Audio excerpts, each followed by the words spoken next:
Hello guys, आप सबका स्वागत है हमारी इस वीडियो में। जब हम छोटे बच्चे हुआ करते थे, 25 दिसंबर वाले दिन यानी क्रिसमस वाले दिन हमारे माइंड में बस एक ही सवाल आता था, क्या सेंटा क्लॉज हमें भी गिफ्ट देके जाएंगे?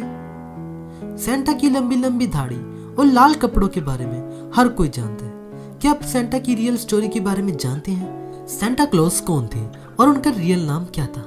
ये सब जानेंगे हम इस वीडियो में। तो चलिए स्टार्ट करते हैं इस वीडियो को। हर साल 25 दिसंबर को क्रिसमस मनाया जाता है और इस मौके पर बच्चों को सेंटा क्लॉज के गिफ्ट का इंतजार रहता है। लेकिन एक समय हमारे मन में एक सवाल आता है कि क्या वास्तव में एक ही रात में दुनिया के हर बच्चों को क्रिसमस उपहार दे सकते हैं? हालांकि उनके गिफ्ट देने से पहले हमें उनकी कहानी के बारे में जान लेना चाहिए। क्रिसमस और सेंटा क्लॉज की परंपराओं से भरा एक लंबा इतिहास है। सेंटा क्लॉज को सेंट निकोलस या क्रिस क्रिंगल के नाम से भी जाना जाता है। आज के समय में सेंटा क्लॉज को लाल रंग के कपड़ों और एक हंसते हुए व्यक्ति के रूप में देखा जाता है, जो क्रिसमस के शुभ दिन पर बच्चों के लिए खिलौने लाते हैं। किसी भी बड़े नाम के पीछे उसके कुछ न कुछ कहानी जरूर होती है, जिसे जानना जरूरी होता है। ऐसी ही कहानी है क्रिसमस पर सेंटा क्लॉज के रूप में अपनी पहचान बनाने वाले संत निकोलस की। संत निकोलस पर चर्चा करना उस समय जरूरी हो जाता है जब हर साल 25 दिसंबर को क्रिसमस के मौके पर बच्चों को गिफ्ट मिलने की बात आती है। तो सबसे पहले जान लेते हैं सेंटा क्लॉज का जन्म कब हुआ था। इंटरनेट पर जानकारी के अनुसार संत निकोलस का जन्म 280 ईस्वी के आसपास अंधुनी तुर्की में मायरा के निकट पटारक में हुआ था।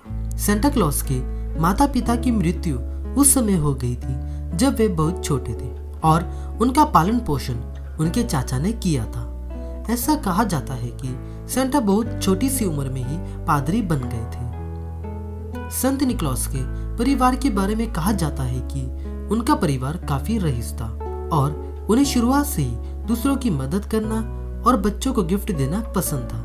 तो चलिए अब जानते हैं निकोलस कैसे बने सेंटा क्लॉज। क्रिसमस 330 ईस्वी में यीशु के जन्मदिन के सम्मान में मनाया जाता था, लेकिन कई सालों से संत निकोलस यानी सेंटा क्लॉज के उत्सव के रूप में भी देखा जाने लगा। निकोलस हमेशा ही बच्चों को गिफ्ट देना पसंद करते थे और बच्चों के चेहरों पर खुशियां लाते थे। निकोलस के सेंटा बनने की कहानी भी काफी रोचक है, क्योंकि ऐसा माना जाता है कि सेंटा क्लॉज ने एक गरीब व्यक्ति के घर के बाहर टंगे मोजे में सोने के सिक्के भरकर 3 बेटियों के जीवन में खुशियां बिखेर दी थी और लोग तब से ही क्रिसमस पर अपने अपने घरों के बाहर मोजे टांगने लगे। तब से हंसमुख दिखने वाले सेंटा क्लॉज के गिफ्ट देने की प्रथा लोकप्रिय होती गई और हम आज ये उत्सव यीशु का जन्म और संत निकोलस को याद करने के लिए मनाते हैं। आपने सेंटा को फोटोज और वीडियोस में तो देखा ही होगा। उनके लाल कपड़ों के बारे में तो आप जानते ही हैं। तो चलिए जानते हैं सेंटा के कपड़ों की कहानी के बारे में। क्रिसमस पर गिफ्ट देने की अलग परंपरा के अनुसार सेंटा के कपड़ों की कहानी भी अलग है। सेंटा की पोशाक या कपड़ों की कहानी सदियों से चलती आ रही है। कई लोगों का मानना है कि आज की चमकदार लाल सूट में सेंटा की पसंदीदा तस्वीर 1930 के दशक में कोका कोला द्वारा पेश की गई थी। हालांकि ये बिल्कुल सच नहीं है। इसके अलावा ये कहा जाता है कि 1931 से सेंटा मुख्य रूप से लाल सफेद कपड़ों में, बड़ी सी सफेद दाढ़ी और बालों में सेंटा क्लॉज आते हैं। कंधे पर गिफ्ट से भरी पोटली और हाथ में क्रिसमस बेल लिए सेंटा का इंतजार हर वर्ष बच्चे करते हैं। सेंटा की पोशाक की तरह सेंटा के नाम की भी अपनी अलग कहानी है। बहुत समय पहले सेंटा को उनके साथी संत निकोलस के नाम से जानते थे, क्योंकि वे दूसरों के प्रति बहुत दयालु थे। आज भी कुछ लोग सेंटा को उनके कई उपनामों में से संत निकोलस कहते हैं। सेंटा क्लॉज बनने से पहले इनका नाम संत निकोलस था। इसके अलावा कई देशों में सेंटा क्लॉज को अलग नाम से जाना जाता है। ब्रिटेन में उन्हें सेंट क्रिसमस, फादर क्रिसमस या ओल्ड मैन क्रिसमस नाम से जाना जाता है।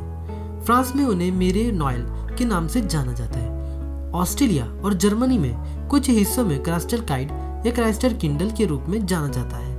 संयुक्त राज्य अमेरिका में बसने वाले डच लोग संत निकोलस या सिंटर क्लास के रूप में जानते हैं। तो चलिए जानते हैं सेंटा के रिडल की कहानी। रिडल के बिना सेंटा क्लॉज की कल्पना नहीं की जा सकती।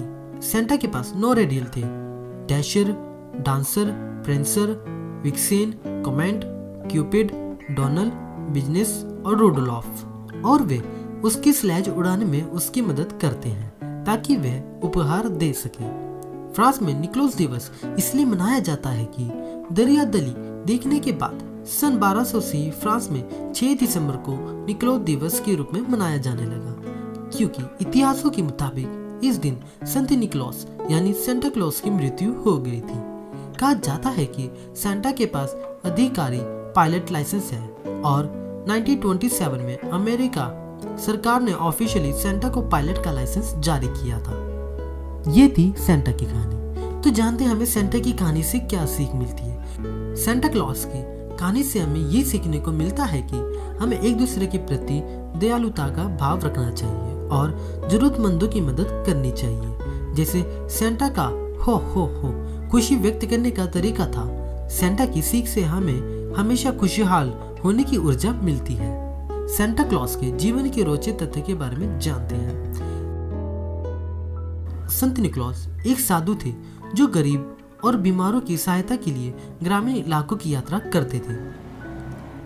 एक कहानी में दावा किया गया है कि उन्होंने अपनी संपत्ति का उपयोग 3 गरीब बहनों को दहेज देने के लिए किया, जिससे उन्हें उनके पिता द्वारा बेचे जाने से बचाया जा सके।